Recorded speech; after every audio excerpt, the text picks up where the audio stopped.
This year on Great British Menu. Slightly nervous, are you, with that saw? The chefs are competing to become ambassadors for contemporary British cooking. You did say modern, chef? Yep. Come on, baby, come on, baby. Pressure in the kitchen is ridiculous. That's easy. That's only cooking. In the year the nation celebrated the Queen's 90th birthday, the chefs are paying tribute to the everyday Great Britons she's honoured for their extraordinary achievements. The prize, to cook at the ultimate banquet held at the country's most iconic building, the Palace of Westminster. Here the chefs must showcase the coming of age of British cuisine. Going for gold all the way, mate. But first, our eager newcomers. No! I'm here to get a dish to the banquet. I'm going in for a 10. This one's going to smack him in the chops, I reckon. It's anyone's game, really. And returning chefs. Ha-ha! I'm feeling the pressure. Have to impress our formidable team of veterans. Oh, you're joking. That's stressful, isn't it? Who are expecting nothing but perfection. It was pretty much faultless. You sure you're talking about me? It was amazing. That was a stunning dish. One little mistake. Wow. It could be catastrophic.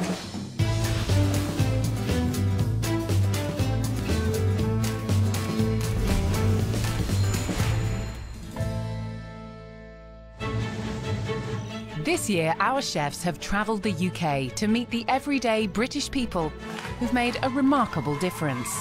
Put it in the oven! To their country and to their local communities. Since her coronation in 1953, thousands of people have been given honours by the Queen. Lucky enough to meet the Queen. You must be really proud.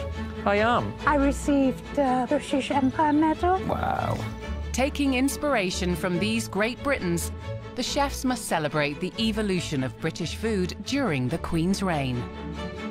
I can't criticise this dish. Their challenge, to present a legacy Wow, look at you. of this new Elizabethan age. This week, competing to represent the Northwest, Matt Warswick, the reigning regional champion. Competition's always tough, but this year I want to get all the way to the banquet. Kim Woodward, the Savoy Grill's first ever female head chef. I've already made history in my career. Now it's time to stand out in the competition and take my dishes all the way to the finals. And Adam Reed, a protege of former GBM winner Simon Rogan.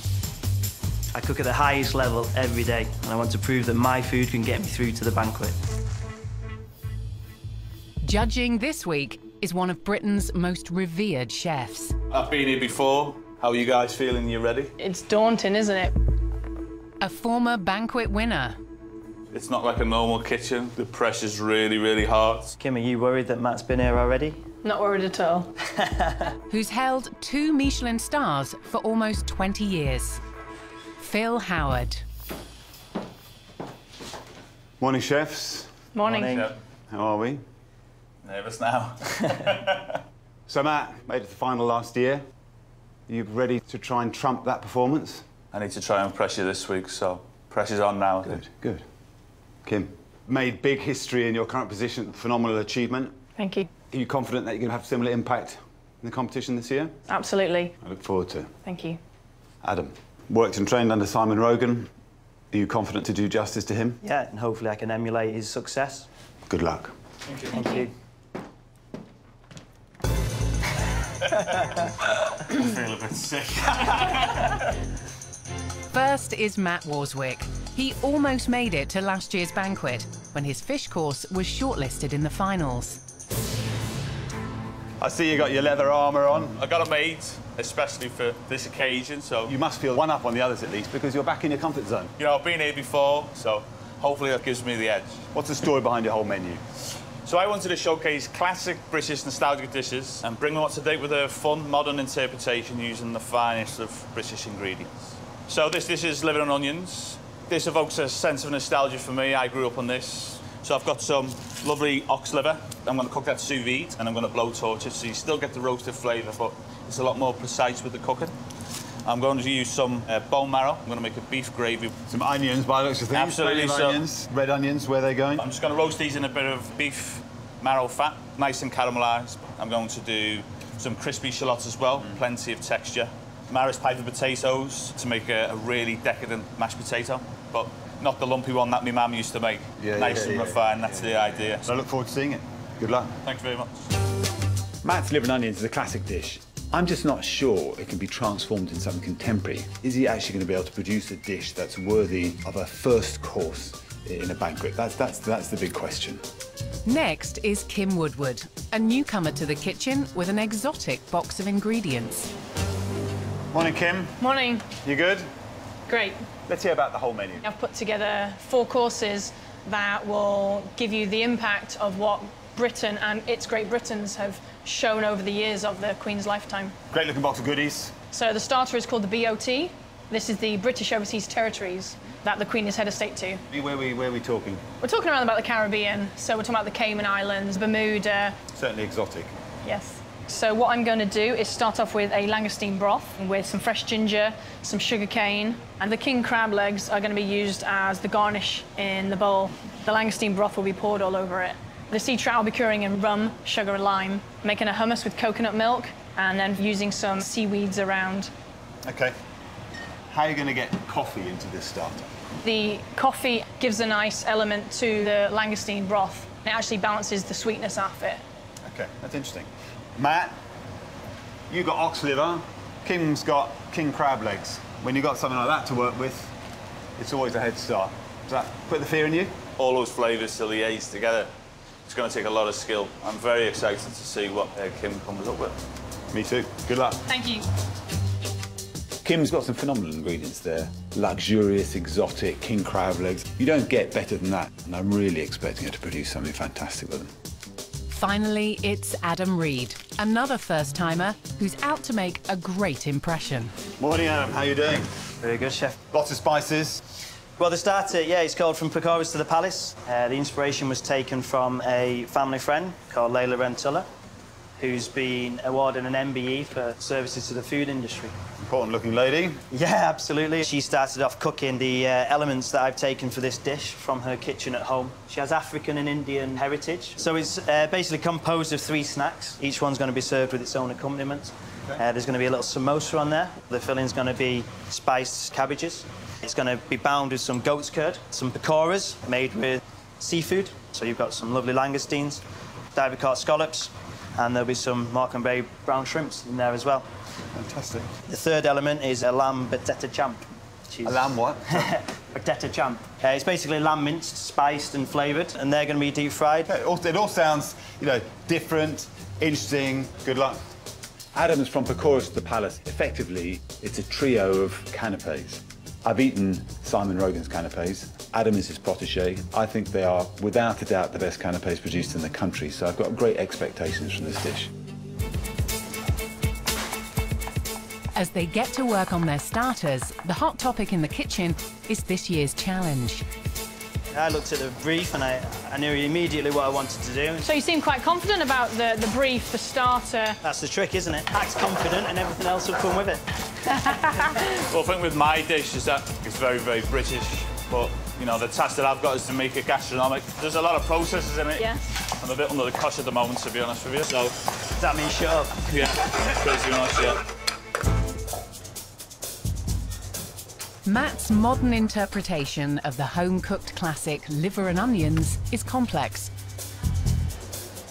He blowtorches his ox liver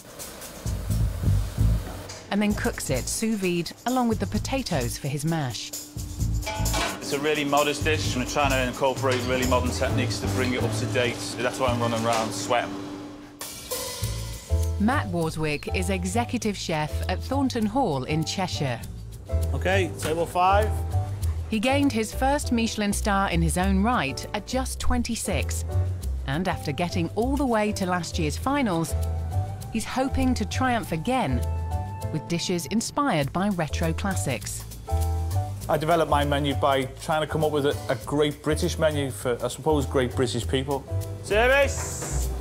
If you can evoke memories in food, it becomes much more than food. To reminisce about the home-cooked dishes he grew up with, Matt went back to Liverpool to meet his Uncle Terry, who's also a chef, and one of Matt's earliest inspirations. I used to work away all the time. When I used to come home, my mum used to make me liver and onions. For me, the smell, the first smell of the onions, you know you're going to get liver and onions. When you walk into the house, you think, oh, I'm home. Well, I'm going to try and recreate that sense of nostalgia with my liver and onions, so if you want to come and try it... I won't pull any punches. What I needed to do is to make my dish taste exactly the same, if not better, than the original. I'm just walking through the door. It's great. Thank you very much. Fantastic. You done it? That's a load off. There's only 2 things missing. Me mum and dad. In the kitchen, Matt's working hard to create layers of onion textures and flavours. He adds shallot rings to a pickling mix with coriander and fennel seeds. Then roasts baby red onions with bone marrow and thyme. Next, he starts work on his crispy shallots, cooking them in butter.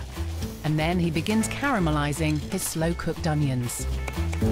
You're looking a little bit out of control here, you in hand? No, organised chaos. Just got a lot to do, so I'll push myself as much as I can this time. Liver and onions, how hard can it be? That's why I'm trying to use every possible technique to try and make it as refined as possible. Adam is working on the delicate pastry for his samosas, which has to be rolled, layered, then baked before being used to enclose his cabbage filling. It's made by cooking red and white cabbage with spices, then combining with pickled mustard seeds and goat's curd. I don't work in a curry house, so I don't usually make samosas, but you know, you got to push yourself. That's what the competition's about. What are you most concerned about? Getting it done. Yeah. Adam Reed is the head chef at Simon Rogan's restaurant, The French, in Manchester's historic Midland Hotel, which boasts a contemporary, imaginative cooking style. What I bring is enthusiasm, energy and a drive to get things right. I don't accept anything less than the best. Service. Adam's starter is inspired by his family friend Layla. Hello, Adam. How are you? Who was awarded an MBE for services to food. Layla started up her own company 40 years ago by selling homemade bhajis. It must be nice recognition to say that you've gone so far. Well, yes, it is. Hard work pays. Yeah. You know, and you have to believe in things you do. Adam wanted to get Layla's seal of approval for his samosas. I can really taste that pickled mustard. The mustard seeds, yeah? Do you think Really they work well? beautiful. You're a clever one. I couldn't have done better than that.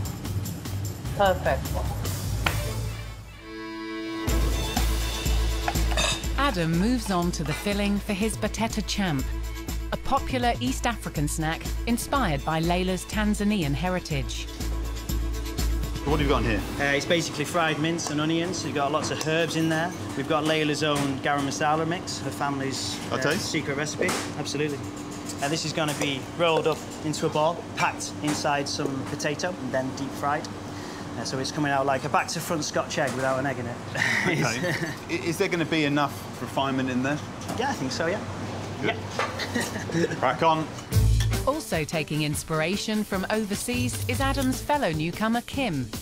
Her starter celebrates ingredients from Britain's overseas territories in the Caribbean. She's working on the lime and rum cure for her trout and making a chickpea and coconut hummus, which will be served in a langoustine broth. Feels quite tense in the kitchen, I'd say. You know, especially for me and Adam. We're new at this, and obviously Matt, I think he's flying, so, you know, good for him. A protege of Gordon Ramsay, Cheshire-born Kim Woodward is the first woman to head up the kitchen at the prestigious Savoy Grill since it opened in 1889. 2 ham followed by 1 ham, 1 fish. I'm a female chef who's broken boundaries already, and I want to bring that mindset to the competition. Kim must make sure the dishes live up to the reputation of the historic restaurant where she runs a team of 35 chefs. So when I'm in the kitchen, everyone knows it. Oh, wow. Can you guys put some salt in here or what? But even at the helm of one of London's most iconic establishments, Kim hasn't forgotten her roots. She returned to her home city of Crewe to pay a visit to the catering college where her culinary journey began. Being back has brought back amazing memories. This is where I started 18 years ago. I knew back then the kitchen was for me. Wanting to inspire a new generation, Kim served up a sample of her starter to the aspiring young chefs. Yeah, it's real nice. The trout and the hummus are lovely, absolutely, so flavourful. So, do you think I'm onto a winner? Definitely. Yeah, absolutely delicious, good luck. With plate up fast approaching, Kim's concentrating on her langoustine broth, which must be perfectly clarified and balanced in flavour to meet Phil's exacting standards. So this has the coffee, the ginger and the sugar cane with the langoustine bodies, a dash of rum. I can have a taste? Yeah, go ahead. So I plan to bring all the flavours of the Caribbean to this dish. How lovely, you're going to whisk me away to one of those delicious exotic islands. Hope so. Look forward to it. Thank you. Last year's finalist Matt is first to plate his modern reinvention of the British classic liver and onions. Determined to go a step further this year and cook at the banquet, he's brought in a centrifuge to make his beef gravy. The high-speed rotation will clarify his veal and onion stock. But there's a problem. You right, mate? It's not having it. Just try a bit error. Try plugging it in. Matt's having a few issues, you know, with modern technology. You bring it into a pressurised environment. You know, I'm sure he'll overcome it. Hope. Maybe I don't hope. Ha-ha! Yes! Matt's back on track, but he's still got lots of elements to bring together. He finishes his crispy shallots and then chars his bone marrow. Are you blowtorching everything for the dish? A few of them, chef. I'm trying to incorporate the roasted taste right the way through. Union flags cover dry ice and dehydrated burnt onions, which will be activated at the table by pouring over jugs of beef gravy. He pipes his mashed potato into bowls, followed by caramelized onion, liver and gravy, roasted baby red onions, pickled shallots, charred bone marrow. So, Matt, how you looking? You ready? Yeah, I think I am, yeah. A few finishing touches now. And a generous garnish of crispy shallots. Finally, Matt seasons with dehydrated onion ash. You OK there, man? You need anything? Can you take one of the boxes up to the pass?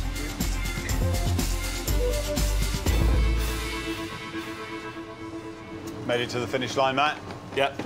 For theatre and to produce an enticing aroma, Matt pours the rest of the gravy into his boxes. The smell of roasted onion, like when my mum used to make. Guys, what do you think? Threatened? No. I think it looks appetising. See what it tastes like. Let's go and taste it then. What do you think, Kim? Looks like a lot of onions. OK, let's have a look at the liver. You chose two very specific ways to cook the liver. First with a blowtorch, then in a water bath. Have they contributed significantly to the end result? I think so.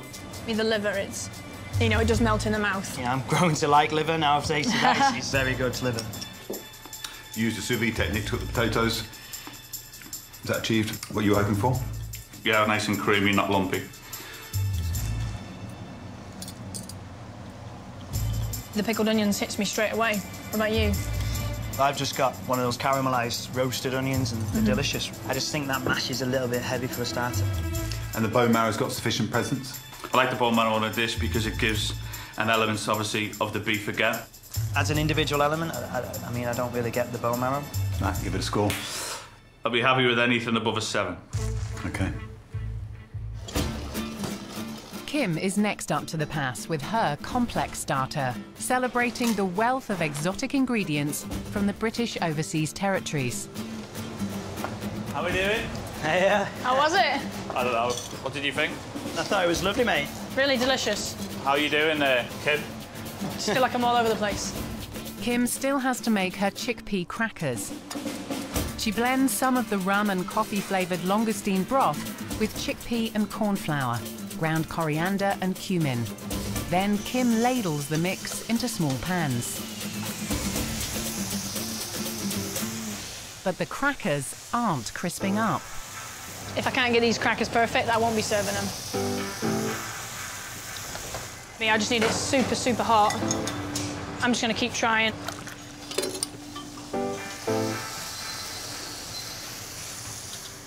Have you sorted your crackers? Yeah. You on time? I think so. Oh, calm down, it's not that bad. Next, Kim prepares her coconut hummus. It's first into her bowls intended to represent a Caribbean seabed, along with seaweed. Then she plates the rum-cured sea trout, king crab meat, and sea vegetables, followed by the problematic chickpea crackers. Good there, Kim. Do you need anything doing? Nope. No. Don't need your help. Next, sweet potato crisps, deep-fried chickpeas, and coconut shavings. Kim places her bowls on sandy beach trays. The island feel, what the BOT is all about.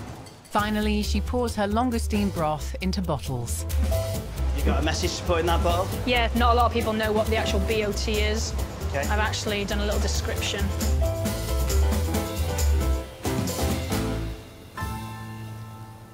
BOT. Oh, looks great. Yeah, it looks really pretty. Let's go and try. Okay, here we've got it, BOT. So this dish brings together ingredients from the 14 British Overseas Territories. They all share the same head of state, the Queen.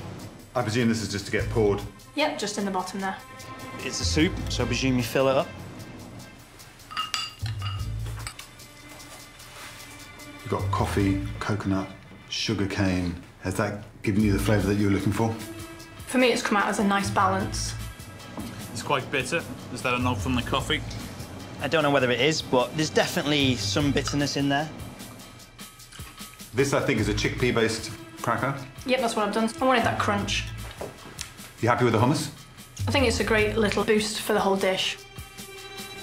Once it's mixed with the consomme, almost puree. like muddy water. King crab legs. We've done them proud. I didn't want to do too much to them. I like them to show off themselves. I think you lose the crab a little bit. Yeah. Let's have a mark. I think I'd give myself between 7 and 8. Okay. Adam is last up to the pass with his starter from pakoras to the palace. Hey guys. Hey, how was that then? Yeah, I'm happy. I mean, there's always room for improvement, so. Adam makes his pakoras by mixing diced langoustine tails, scallops and brown shrimp with chili, coriander, onion and a paste of coriander, chili and garlic. He then deep fries them. So Adam, you ready? Yep, as I'll ever be. Whether my food is refined enough for Phil, only time will tell. Adam finishes his batetta champ, coating the balls of spiced minced lamb with mashed potato before panéing in flour, egg and semolina and deep frying. He shallow fries the spiced cabbage and goat's curd samosas before decorating his traditional Indian tiffin boxes with flowers. So Adam, you about ready? Yeah, we're looking good. Adam puts dates poached in tamarind into dishes to serve with his samosas. Next, he adds saffron-infused cultured cream with chopped anise hyssop, parsley and mint to eat with the batetta champ. Finally, a chili tomato dressing for the pakoras. Adam's presentation is complete. How you guys feel? Looks exciting. Can't wait to try. Very colourful. Absolutely. Let's go and look. I think the idea of the snacks is quite fun. This is a samosa. Nice crunch on the outside. Beautiful. I think it's quite mild. the combination of the cabbage and the spices, the balance is what you were after? Yeah, it's got lots of flavour in there. I put the goat's curd in rather than a paneer, which should put a bit more intense in flavour. Pakora with tomato. Pakora, you've taken langoustines, one of the greatest ingredients that this country's got to offer. Have you done them justice? I think they do the dish justice. I think for a quality ingredient like scallop and langoustine, it gets a bit lost. So let's have a look at the batata champ with cultured cream. Fantastic combination. Lamb and mint, I think you get it straight away. Last but not least, I want a mark. At least a 7. Okay.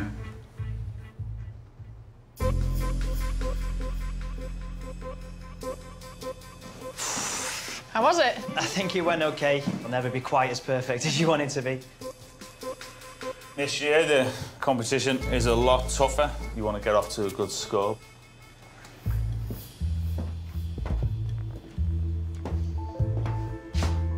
One down, 3 to go. So, Matt, we'll start with you with your liver and onions. It's a classic thing. It's the kind of thing I like. We all like to eat. Shallots was sweet, delicious, as were the onions. Mash was rich. The gravy delivered. The dry ice was a nice touch. The negatives were that I just didn't feel that all the technique that went in behind the scenes delivered the result that you were hoping for. And perhaps just in the presentation, then you just piled so many shallots and onions over the top that you kind of lost that finesse. Kim, your dish of British overseas territories, the idea really worked well with the brief. Trout can be a bit lacklustre and unexciting. The curing worked well with that. Some great texture in the dish, the crisps and the crackers, loved them. But what I found frustrating was that I wanted to indulge in the king crab leg. You should have left it as a larger piece. Felt the flavour of the langoustine broth was a little bit confused. I like the chickpeas in the dish, but the problem was with the puree, you've gone to all the lengths of making the consommé, but inevitably you end up with a slightly unattractive, sort of cloudy liquid at the bottom of the bowl. Adam, your dish from pakoras to the palace. With the pakora, you've chosen to put these phenomenal ingredients in there, and somehow it just didn't deliver what a langoustine and a scallop could. I'll throw in some crab in there too, which would just deliver the flavour a little bit more. The truth was that it was a fun thing to eat. Well executed, brief-led, fun cooking. Well done. For the scores, Matt, I'm going to give you a score of 7. Kim, I'm going to give you a score of 6. Adam, I'm going to give you a score of 8. Well done. Everything to play for. Looking forward to seeing what you've got to deliver. Well done. Well done. Disappointing. Obviously, it just means then I have to bring it for the next couple of courses coming up. The amount of running around it, I'm happy with a 7. It was hard pushed to get it finished in time, so, you know, 7 is a decent score. Took a big risk and it came off, I think. I'm ecstatic. It could have gone either way, but obviously Phil liked it, gave me an 8, and I'm over the moon.